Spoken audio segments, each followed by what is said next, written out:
Welcome to Stillwater Chronicles. Tonight, we drift into a quiet story.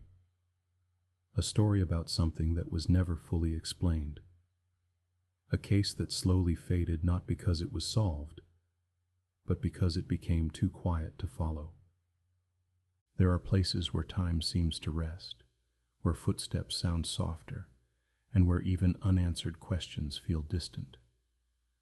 This is a story about one of those places. So dim the lights, get comfortable, and let the stillness take over. There was a library.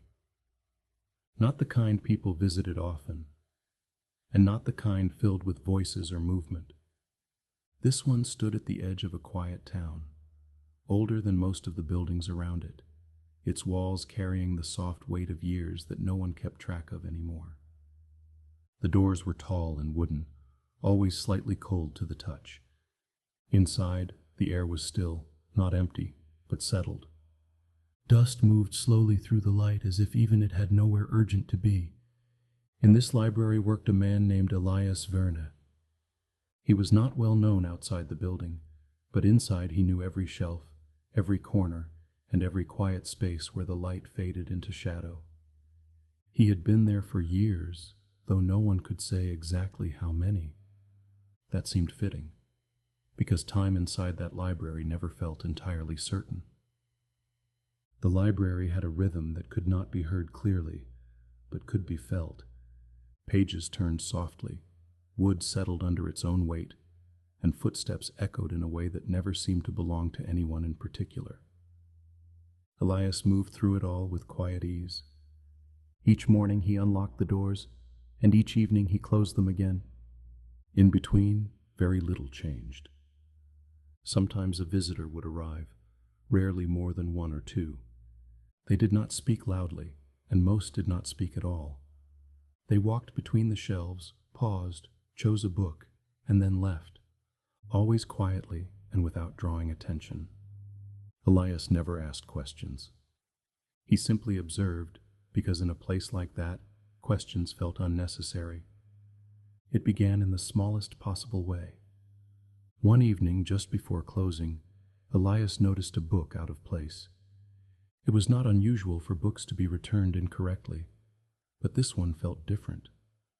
It sat on a table near the far corner, a place few visitors ever reached. Its cover was plain and dark, without a title. Elias paused, not because he felt alarmed, but because something about it felt unfamiliar. Unfamiliar things stood out in a place where everything else was known. He approached slowly, his footsteps soft against the wooden floor. When he reached the table, he rested his hand on the book. It was cool, cooler than the air around it. He opened it. The pages were filled, but not with printed words. Instead, there were notes written in careful, measured handwriting. Entries, dates, and observations. At the top of the first page was a name he did not recognize. The night stretched on in a slow and endless way, and with each passing moment everything grew quieter. Elias stood there, turning one page at a time. The entries were simple at first, describing the library, the shelves, the air, and the silence. As he continued, they became more specific and more personal. The writer described feeling watched, not in fear, but simply noticed, as if the library itself was aware of their presence. Elias paused again. The air around him remained unchanged, yet something felt slightly different.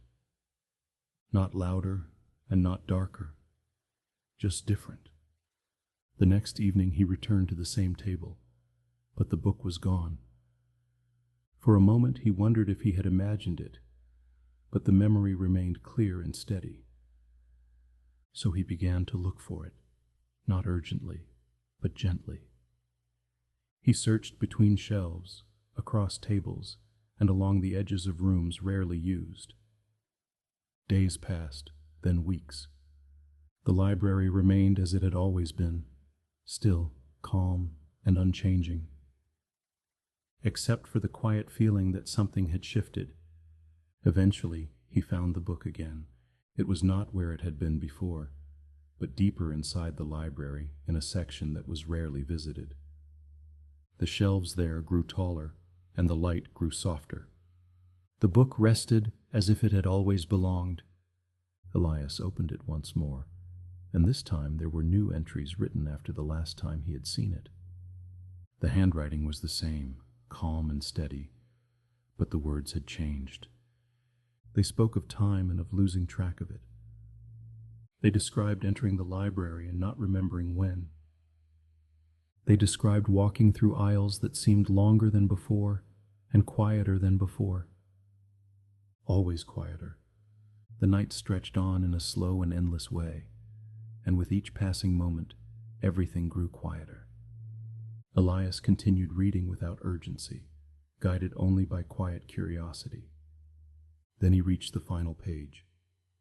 It was shorter and simpler, with only a few lines written more faintly than the rest, as if the writer had taken their time.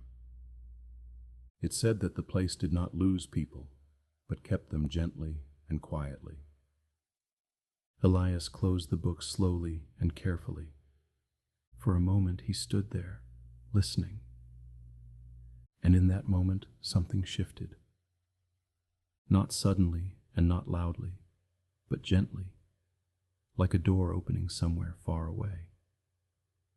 Elias became aware of the silence, not as an absence, but as a presence, soft, constant, and endless.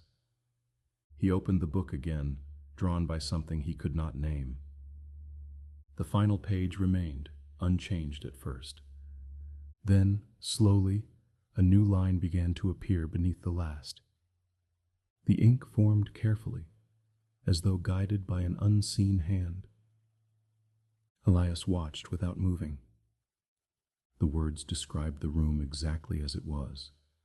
The quiet air, the tall shelves, the faint light across the floor.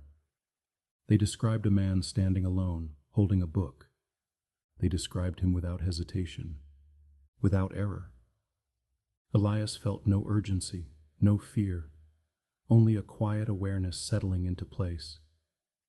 The writing continued, steady and familiar, and then softly, he understood.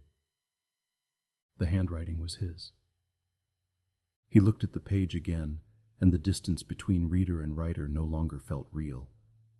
Another line appeared, speaking of understanding, of how the library held what entered it with patience that never faded.